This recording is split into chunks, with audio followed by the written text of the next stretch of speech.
Hello दोस्तों, welcome to our YouTube channel. और short trick के इस वीडियो में आज मैं आपको पढ़ाने वाला हूं वो है ज्योमेट्री का पार्ट। ज्योमेट्री के अंदर कुछ डायग्राम ऐसे हैं जहां पर कुछ बच्चों को कंफ्यूजन होता है, जिसे गलतफहमी बोलते हैं। गलतफहमी हो गई, मुझे लगा शायद ये है जबकि था वो कुछ और। तो ऐसे कौन से कंफ्यूजन है, उसमें से एक कंफ्यूजन आपके सामने मैं लेके आया हूं। और क्या है, चलिए शुरू करते हैं।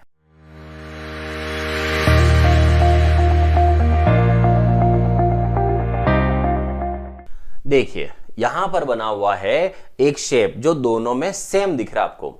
तो जो शेप है वो मतलब अंदर वाला पार्ट, एक ट्राइंगल त्रिभुज बना हुआ है और त्रिभुज के अंदर यहां का एंगल ये बना हुआ है। उधर भी एक त्रिभुज है और यहां का एंगल ये है। अब आपसे पूछा क्या जाता है, पूछा जाता है कि बताओ ये कोण कितना है, और ये दे रखा होता है। तो बताओ ये वाला एंगल कितना है, और यहां पर भी वही है, ये एंगल कितना है। बस डिफरेंस क्या है, ये वाला जो है वो ओपन डायरेक्ट ट्राइंगल है और ये वाला जो है वो सर्कल के अंदर, वृत्त के अंदर है।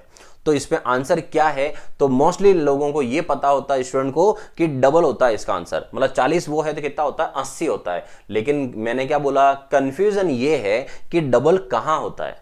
क्या दोनों जगह डबल होता है? तो ऐसा नहीं है दोनों जगह डबल होता है। तो क्या होता है, बस वही आपको पढ़ाना है। उसके लिए देखो मैं आपको समझा देता हूं। तो सबसे पहले आते हैं कि इसमें पैटर्न क्या होगा, ये एग्जाम में कैसे पूछा जाता है। तो सबसे पहले तो ऐसे आता है, ये है ए एंगल, ऊपर ये एंगल है बी और ये एंगल है सी। ठीक है, और यहां जो है वो लाइन जो जा रही है वो लाइन हर कैसे नहीं जाएगी। ये पॉइंट मान लो ओ, यहां से ये एंगल और ये एंगल सेम होगा और ये सेम होगा। सेम होने का मतलब ये हुआ कि जो एंगल बी है यहां से यहां वाला, इस बी एंगल को ये जो ओ बी लाइन है, ये लाइन इसको इक्वल डिवाइड कर रही है। इक्वल डिवाइड करने को बोलते हैं कोण का अर्धक। ठीक है, बाइसेक्टर। तो अर्धक, अर्धक मतलब आधा आधा कर दिया है। तो इसका मतलब मैं इसको यहां लिख देता हूं कि जो ओ बी है, ओ बी वो एंगल बी का अर्धक है, बाइसेक्टर है, आधा आधा कर रहा है, अर्धक है। और सेम चीज इधर भी है। तो एंगल जो सी है, तो ओ सी जो है वो एंगल सी का अर्धक है, ऐसे। तो जो बी है वो इसको, ओ बी इसको आधा कर रहा है और ओ सी जो है वो इसको आधा आधा कर रहा है। अब आते हैं कि ये एंगल निकालना है। तो आप चाहो तो इसको एंगल रख के भी कर सकते हो। यहां पर कितना कितना कोण होगा वो अपनी मर्जी से रख के भी कर सकते हो। तो एक बार मैं आपको एग्जांपल समझाता हूं कैसे, और फिर मैं आपको शॉर्ट ट्रिक बताता हूं डायरेक्ट कैसे करोगे। तो अभी मैं एक एग्जांपल ले लेता हूं। ये है 40। ठीक है, त्रिभुज के तीनों कोणों का योग कितना होता है दोस्तों, 180। 180 में से ये चला गया 40, अब कितना बचा, 140। अब 140 का आधा होता है 70 70, लेकिन मैं आधा आधा भी नहीं कर रहा हूं, अलग अलग करते हैं। यहां मान लो 60 है इस तरफ और यहां मान लो 80 है। ठीक है, तो एक 60 है एक 80, 140 हो गया। 140 और 40 कितना हो गया, 180। क्लियर। अब यहां से जब लाइन जाएगी तो ये हो जाएगा हाफ हाफ। तो ऊपर कितना आया 30, तो ये भी कितना हुआ 30। तो मैं नीचे वाला ये लिख देता हूं, ये हो गया 30 डिग्री। इधर है 80, तो 80 का आधा कितना हुआ 40 40, तो यहां लिख दिया मैंने 40। क्लियर।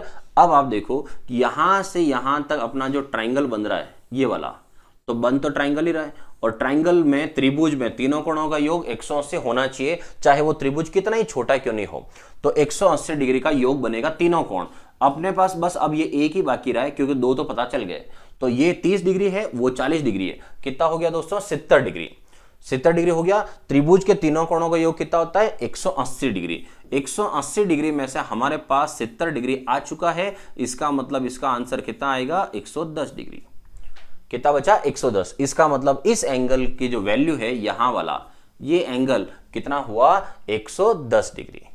क्लियर। ये हो गया आपका यहां से लगाकर यहां तक का पूरा आंसर कि ये वाला जो है वो एंगल 110 है, 40 का डबल 80 नहीं है।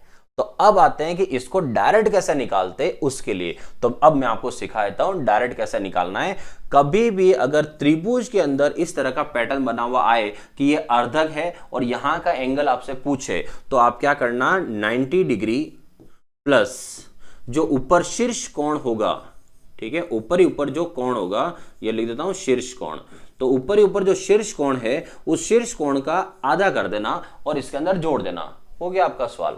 तो यहां से क्या करोगे, ऊपर ऊपर तो वहां 90 डिग्री प्लस ऊपर कितना लिखा हुआ है 40, और 40 का कर देना बाय 2, तो ये हो गया 90 डिग्री, 90 प्लस अब 40/2, 40/2 का मतलब कितना आया 20, तो यहां से 90 डिग्री प्लस 20 डिग्री मिलकर कितना आया आपका 90 प्लस 20 110 डिग्री। इसका मतलब हो गया आपका काम।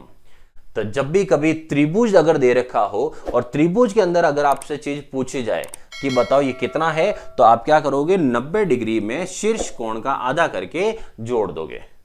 आ गया समझ में। अब आते हैं कि सेकंड, अगर ये सर्कल हो तो सर्कल वाले में आप क्या करोगे, तो सर्कल का आंसर तो आपको पहले से पता है, क्योंकि अपन ने पहले ही बात कर ली थी कि यहां पर कोई न कोई एक डबल होता है। तो वो डबल जो होता है वो कौन होता है, वो त्रिभुज नहीं होता है। डबल किसके अंदर होता है, इसके अंदर होता है। तो सर्कल में क्या होता है, ये पॉइंट भी समझना, ऐसा नहीं डबल होता है, लेकिन कब होता है वो पॉइंट समझा देता हूं। सर्कल के अंदर अगर कोई सेंटर से लाइन पूरी सीधी स्ट्रेट लाइन सेंटर से नहीं जा रही हो, तो सेंटर से नहीं जा रही, ये देखो स्ट्रेट लाइन है एक, लेकिन वो सेंटर से नहीं जा रही क्योंकि सेंटर तो यहां पर है, तो केंद्र से नहीं जा रही है, कहीं और से जा रही है। तो कहीं और से जाए तो उसे अपन क्या बोलते हैं, जीवा कोण। ठीक है, क्या बोलते हैं, जीवा। जीवा से जो सर्कल है वृत्त, उसकी परिधि पर यहां ऊपर एक कोण बनाया जाए और उसी जीवा से केंद्र पर एक कोण बनाया जाए। एक ही जीवा से अगर यहां से परिधि पर एक कोण बनाया जाए और इसी जीवा से केंद्र पर अगर कोण बनाया जाए, तो याद ना सेम जीवा से बनाया जाता है, इसलिए ये वाला जो कोण होता है वो इस कोण का जस्ट डबल होता है। तो ये अगर 40 डिग्री है तो यहां का आंसर कितना होता है दोस्तों, 80 डिग्री होता है। तो एक ही जीवा द्वारा केंद्र पर बनाया गया कोण उसी जीवा द्वारा परिधि पर बनाए गए कोण का दुगुना होता है। ठीक है, अब आप सोचोगे कि इधर अगर कहीं बनता तो क्या दुगुना होता, तो याद रखना एक जीवा द्वारा कहीं पर भी कोण बनाया जाएगा, भले मैं यहां बना दूं, तो परिधि अगर ये एक जीवा द्वारा कहीं पर भी कोण बनाओ, वो कोण सारे सेम ही होते हैं। अगर ये 40 बना है तो ये भी 40 ही रहेगा, ये वाला भी 40 ही रहेगा, क्योंकि एक जीवा द्वारा परिधि पर जो कोण बनाए जाते हैं वो सब सेम ही होते हैं। क्लियर दोस्तों, तो ये था ज्योमेट्री का एक कंफ्यूजन कि किस में डबल होता है और किस में डबल नहीं होता है। ये कंफ्यूजन मैंने यहां से दूर कर दिया होगा। आई थिंक, मुझे ऐसा लगता है कि आपको अब क्लियर हो गया होगा। ठीक है, तो इस तरह का कोई भी कंफ्यूजन हो या फिर कोई भी शॉर्ट ट्रिक हो, हर एक चीज के लिए मैं यहां हूं और आप वहां पर देखने के लिए रेडी हो। तो अगर आपको इस तरह के वीडियो और चाहिए तो मेरे साथ बने रहिए, वीडियो को लाइक करिए और वीडियो को शेयर करिए, चैनल को सब्सक्राइब करिए और मेरे साथ बने रहिए। मिलते हैं अगले वीडियो में कुछ और नया लेकर।